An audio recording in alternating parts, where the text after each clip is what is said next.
Myramidi Ahmad welcomes political knowledge case professor. Namaste sir. నమస్తే.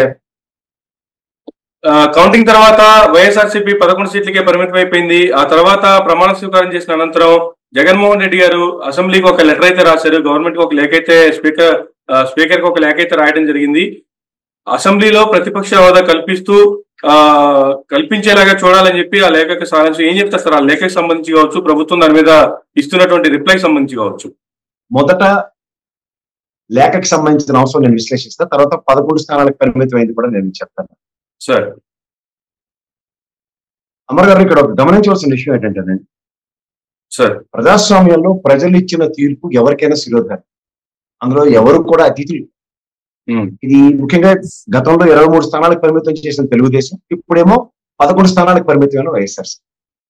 ఇవాళ జగన్మోహన్ రెడ్డి గారు ఆ లెటర్ ఎప్పుడైతే స్పీకర్ గారికి రాశారో, నేను ఆ లెటర్ నిశ్చితంగా పరిశీలించిన తర్వాత నాకు ఒక ఫండమెంటల్ మిస్టేక్స్ దాంట్లో ఐడెంటిఫై కనబడుతున్నాయి. ఎట్లా అంటే, ఉదాహరణకి మీరు ఒక సీనియర్ జర్నలిస్ట్, మీరు ఎక్కడైనా ఏదైనా మాధ్యమంలో వైఎస్ఆర్సీపీ లెజిస్లేటివ్ పార్టీ లీడర్ గా జగన్మోహన్ రెడ్డి గారిని ఆ 11 మంది ఎమ్మెల్యేలు అంటే 10 మంది ఎమ్మెల్యేలు ఎందుకున్నారు అన్నది ఎక్కడైనా మీరు వార్త చదివారా? చదివారా? లేదు సార్. పాయింట్ 1, ఇది ఫండమెంటల్ ల్యాక్స్. రెండోది, ఇవాళ మీకు ఫ్లోర్ ఆఫ్ ద హౌస్ లో స్పీకర్ గారికి రాసిన లెటర్ లో ఇవాళ నాకు అపోజిషన్ స్టేటస్ ఇవ్వని, రెండోది స్పీకర్ గారి మీద ఆక్షేపణ ఏమని, ఆయన్ని నిర్మూలించాలని, పార్టీని సర్వనాశనం చేయాలన్న కంటెస్ట్ లో అయ్యన్న పాత్రుడు గారు మాట్లాడిన ఉదంతాన్ని ఉటంకిస్తూ మాట్లాడుతున్నారు. ఉదంతాలు చూసి ఏ యూట్యూబ్ లోను లేకపోతే ఎక్కడ మీరు నేను రచ్చబండలోను చెట్టు కింద కూర్చొని మాట్లాడుకునే అవసరం కాదు. ప్రజాస్వామ్యం. గతంలో 28 స్థానాలకు పరిమితమైన కాంగ్రెస్ పార్టీకి అంటే నందమూరి తారక రామారావు గారి టైంలో నిజంగా రామారావు గారు అపోజిషన్ స్టేటస్ ఇద్దాం అనుకున్న ఉదంతంలో కూడా ఖచ్చితంగా ఫ్లోర్ ఆఫ్ ద హౌస్ లో ఒక డిబేటబుల్ పాయింట్ 1/10 లేదా మేము ఇవ్వలేమని చెప్పి దాన్ని రిజెక్ట్ చేశారు. ఇది పాయింట్ 1. పాయింట్ నెంబర్ 2, ఇక్కడ మీకు ఢిల్లీలో బీజేపీ పార్టీకి 2 స్థానాలకే పరిమితం అయినప్పుడు ఒకసారి రికార్డ్స్ చెక్ చేసుకుంటే అపోజిషన్ స్టేటస్ ఇచ్చారు. ఈ 2 పాయింట్లు మనం డిబేటబుల్ టాపిక్స్ చేయగలిగితే, ఫస్ట్ ఆఫ్ ఆల్ ఈయన్ని నాయకుడి కింద ఎన్నుకోబడిన తర్వాత జగన్మోహన్ రెడ్డి గారి కనుక ఒక రిప్రజెంటేషన్ స్పీకర్ గారికి ఇచ్చిన తర్వాత, ఇది ప్రజాస్వామ్యం కదా, 164 స్థానాల్లో వాళ్ళు కూర్చున్న దగ్గర రిమైనింగ్ 11 అంటే అపోజిషన్ ఇల్లే కదా. ప్రధాని పవన్ కళ్యాణ్ గారి పార్టీ కానీ అయితే బీజేపీ పార్టీ కానీ తెలుగుదేశం కానీ ఈ ముగ్గురు సమపాలలో అధికారాన్ని పంచుకున్నారు. ఆడ్ మ్యాన్ అవుట్ లాగా 11 మంది మాత్రమే వీళ్ళు ఉండి 1/10 లేకపోయినా సరే అపోజిషన్ స్టేటస్ అయితే వీళ్ళకి వచ్చింది. అవునట కాదంటారా? ఇక్కడ నిన్నే నీ పార్టీ వాళ్ళు లీడర్ కింద ఎన్నుకున్నప్పుడు మేమేనా అపోజిషన్ గుర్తిస్తాం అన్నది ఒక పాయింట్ కన్ఫైన్ అవుతుందో లేదా, ఇది జాగ్రత్తగా గమనించండి. ఓకే. సలహాదారులు కానీ ఎవరైతే చుట్టుపక్కల ఉన్నారో జగన్మోహన్ రెడ్డి గారికి, ఫస్ట్ ఆఫ్ ఆల్ ఇక్కడ మనకి ఇంకొక ఉదాహరణ కూడా చెప్పొచ్చు.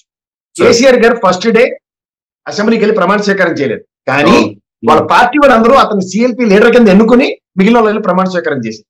అవును. ఆయన ఎప్పుడు వెళ్ళి ప్రమాణ స్వీకారం చేసిన తదనంతరం ఆయనకి అపోజిషన్ లీడర్ గా క్యాబినెట్ హోదా వచ్చింది. ఇక్కడంటే స్ట్రెంత్ ఉంది, I'm not questioning the strength.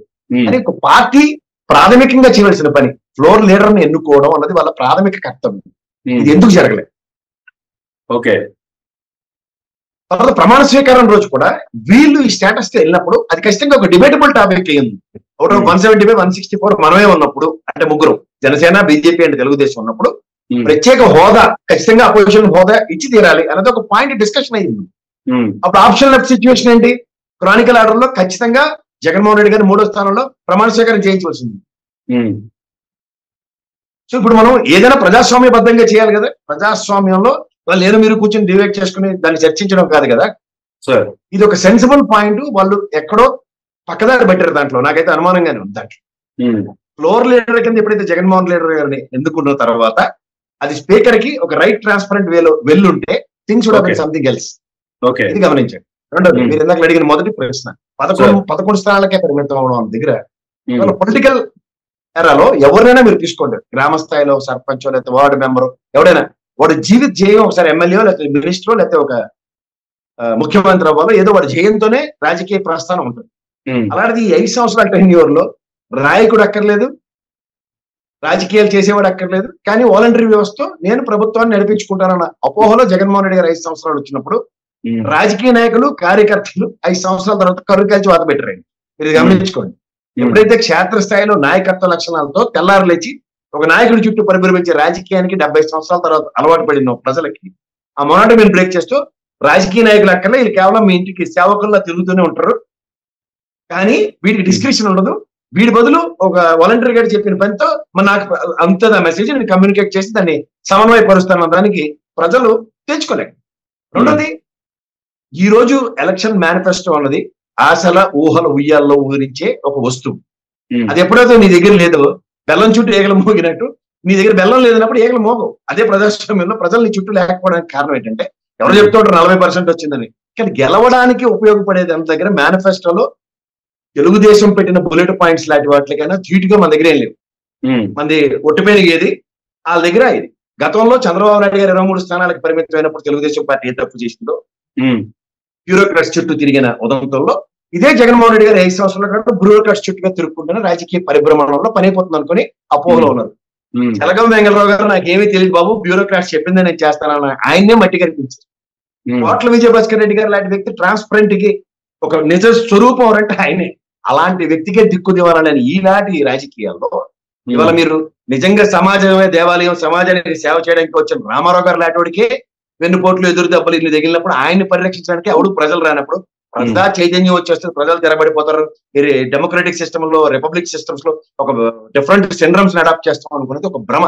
5 సంవత్సరాలకు ఒకే ఒక్క రోజు వాడికి ఓటేసి డిస్క్రిప్షన్ ఉంటుంది. ఆడికి ఆ రోజు వేలం పాటలో ఎవడు ఎక్కువ పాటిస్తాడో వాడి పక్క ఆకర్షించడం ప్రజలకి అలవాటే.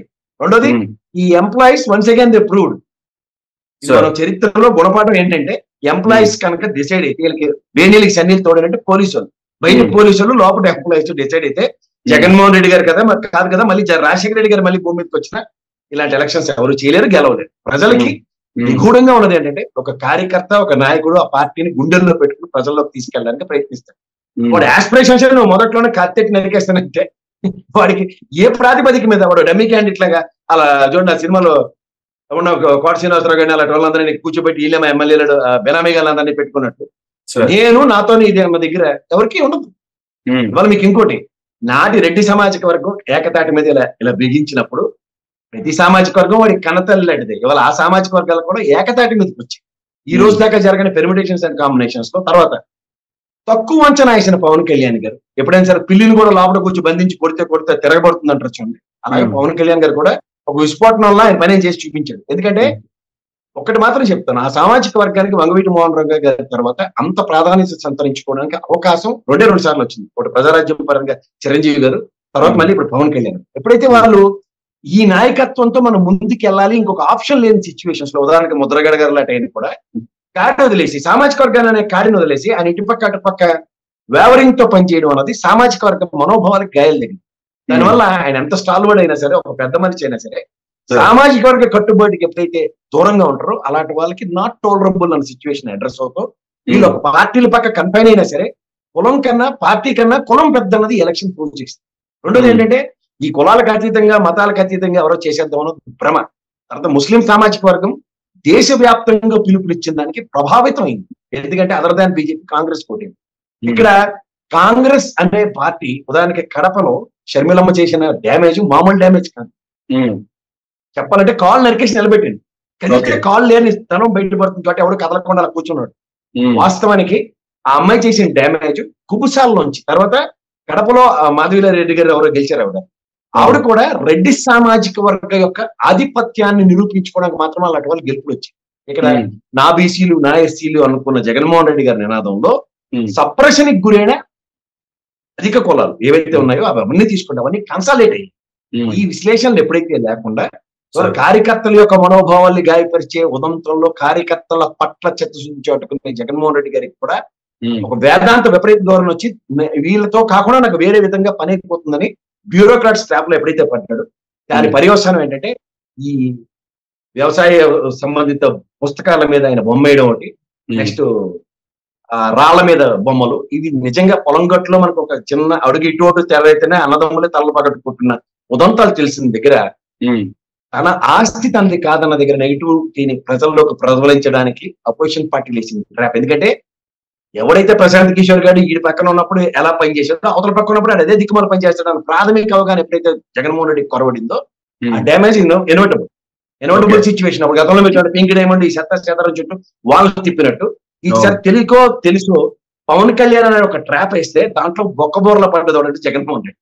ఆయన చుట్టూ రాజకీయం నడిపించుకుని 5 ఏళ్ళు దానికి తోడు వాళ్ళ అధికార ప్రతినిధులు కానీ వాళ్ళ పార్టీ కానీ మేము చేసింది ఇదేని ఒక్కరోజు కూడా బయటకు వచ్చి చెప్పుకోకపోవడం వల్ల వచ్చిన ఉపద్రవం.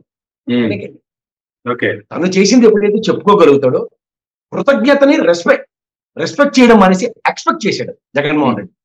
ఇప్పుడు మీరు నేను 10 రూపాయలు నేను అడిగినప్పుడు మీరు నాకు ఇచ్చారు అనుకోండి, రెసిప్రోకల్ యాటిట్యూడ్ తో ఆ 10 రూపాయలు అమర నాకు ఇచ్చాడు, నా కష్టంలో ఉన్నది నేను బుర్రలో పెట్టుకోను. అంతేగాని నేను 10 రూపాయలు ఇచ్చాను కాబట్టి నువ్వు ఎవరి కోసం అన్నది ఎప్పుడైతే నేను డ్రైవ్ చేస్తానో నాట్ యాక్సెప్ట్. ఇచ్చారా గారి టైంకి ఇచ్చాడు, ఎంత 10 రూపాయలు ఉన్నప్పుడు ఇచ్చేస్తాం, దీన్ని 10 సార్లు 10 మందిలో చెప్పాలా అన్నది మీ మనోభావం గాయం వస్తుంది. గమనించుకోండి. తర్వాత ఈ రోజుల్లో ఎవరిది ఇచ్చావు అన్నది ఒక ప్రశ్న ప్రతి ఒక్కరికి కామన్ ఎజెండా కింద.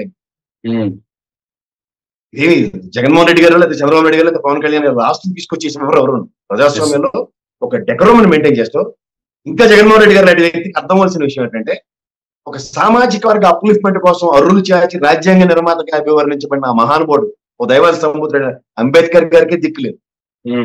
ఆయన రాజకీయాల్లో ఆయన పక్కన కూర్చోబెట్టారు గెలవనివ్వకుండా.